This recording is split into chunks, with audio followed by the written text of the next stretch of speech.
కూడా police department వాళ్ళు ఎంతో సహకరించి ర్యాలీ అంతట్లో కూడా మాకు తోడుగా ఉండి ఏ విధమైన అవాంఛనీయ సంఘటన జరగకుండా వారిచ్చిన ప్రొటెక్షన్కై ప్రత్యేకంగా పోలీస్ డిపార్ట్మెంట్ వారికి ప్రత్యేకమైన హృదయపూర్వక కృతజ్ఞతలు తెలియపరుస్తున్నాం.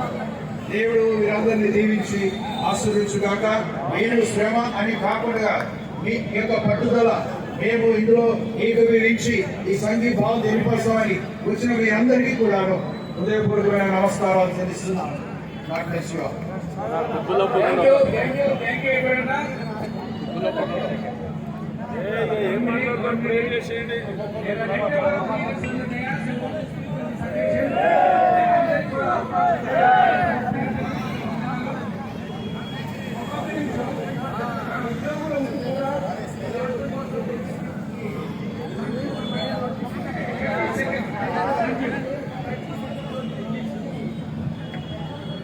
మాస్టర్లకు విశ్వాసులకు నేను బస్సులో వెళ్తుంటే మీ ర్యాలీ చూసి ఆగి మీ ర్యాలీలో పాల్గొనడం జరిగింది.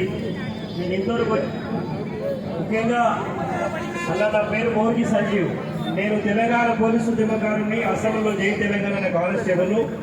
సికింద్రాబాద్ కంటోన్మెంట్లో నేను ఎమ్మెల్యేగా పోటీ చేసిన, భవిష్యత్తులో కూడా పోటీ చేస్తా. మీకు అందరికీ విజ్ఞప్తి చేసేది ఒకటే, నేను కేంద్ర రాష్ట్ర ప్రభుత్వాల విజ్ఞప్తి చేస్తా ఉన్నా.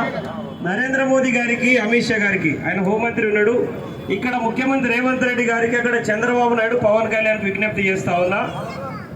సార్, క్రిస్టియన్స్ అందరూ కూడా మానవతావాదులు.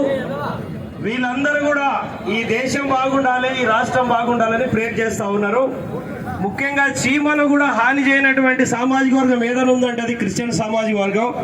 ముఖ్యంగా ఆ సామాజిక వర్గం పైన ఒక సోదరుడితో నేను ర్యాలీలో పాల్గొన్న, చాలా మంచిగా ఆయన స్లోగన్ ఇచ్చాడు.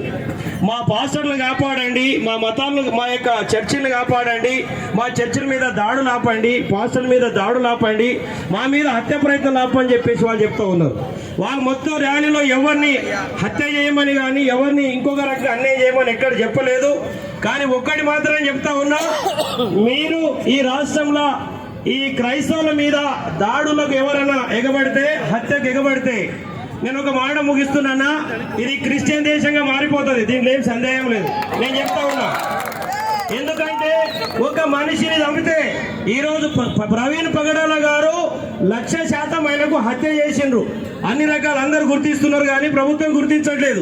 కానీ మీరు న్యాయం చేయకపోయినా తప్పకుండా క్రిస్టియన్ సమాజము, మైనార్టీలు, హిందువులు అందరూ కూడా సహకరిస్తారు. ఆయన హత్య చేసిన వాళ్ళు బయటకు వస్తారు, తప్పకుండా వాళ్ళకి శిక్ష పడుతుంది. క్రైస్తవ ఇంకోటి, మేము హిందువుల్లో కూడా ఎవరికి అన్యాయం జరుగుతుందని ఎవరు కోరుకోవడం లేదు. కాబట్టి ఒక్క విషయం చెప్తా ఉన్నా, ఈ రాష్ట్రంలో ఎవరినైనా గెలుకురు కానీ క్రైస్తవులను గెలుకకూరి. నేను ఒకటే చెప్తున్నా, ఈ రోజు నాకు తెలిసిన కాడ ఈ తెలంగాణ ఒక రాష్ట్రంలోనే క్రైస్తవులు ఏకమైతే నేను చెప్తా ఉన్నా, ఒక 6 నెలలు 7 నెలలు ఈ మొత్తం తెలంగాణ మొత్తం క్రిస్టియన్ అయిపోతుంది.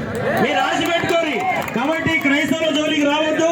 వాళ్ళు ప్రేమ చాటుతున్నారు, ప్రేమ చెప్తా ఉన్నారు, మీ అందరి పట్ల ప్రార్థన చేస్తా ఉన్నారు.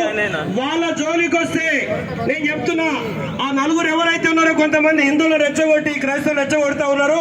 వాళ్ళ వల్ల హిందుత్వానికి ప్రమాదం ఉన్నది. వాళ్ళని చెప్పుకోండి.